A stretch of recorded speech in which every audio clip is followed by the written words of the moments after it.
Hello student आशा करुच्ची आपण मैंने भलरे थे। तो आमर डिसेम्बर जो मैंने एग्जाम देते डीसी एग्जाम तार कंप्लीट रिजल्ट आसी जाइए। आगरू आपणकर जोटा आसला सेटा असाइनमेंट रो रिजल्ट आसला। एबे टर्म एंड थ्योरी रो रिजल्ट मध्य आसी जाइए। मु आपनको स्टेप बाय स्टेप कहूँ आपण केमिति निजर रिजल्ट को देखि परिबे। तो प्रथमे गूगल क्रोम को जाकि ignu.ac.in सर्च करेंगे। देन ये साइट उपरे थिबा 3 लाइन उपरे क्लिक करेंगे। देन स्टूडेंट सर्विस उपरे क्लिक करेंगे।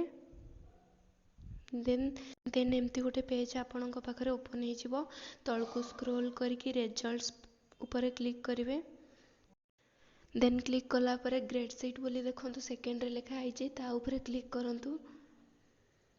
देन आपणक फोन रे ये गोटे पेज ओपन हो देखो मु जूम कर दूची। ये फास्ट स्टाटस फॉर लिखाई से आम देवा फॉर अदर प्रोग्राम।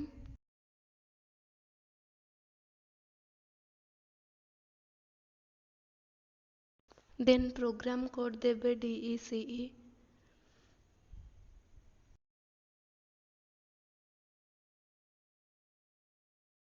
तापर निज निजर एनरोलमेंट नंबर एंटर करके सर्च उपरे क्लिक करदेवे। तो देखंतु एनरोलमेंट एंटर कला परे आपणकर ग्रेड सीट एमती बाहरी जाइए। पूर्वर आपणकर असाइनमेंट रो रिजल्ट आसीथिला। एबे टर्म एंड थ्योरी रो रिजल्ट मध्य आसी जाइए एंड रिजल्ट कंप्लीटेड बोली साइड रे लिखा जाउची।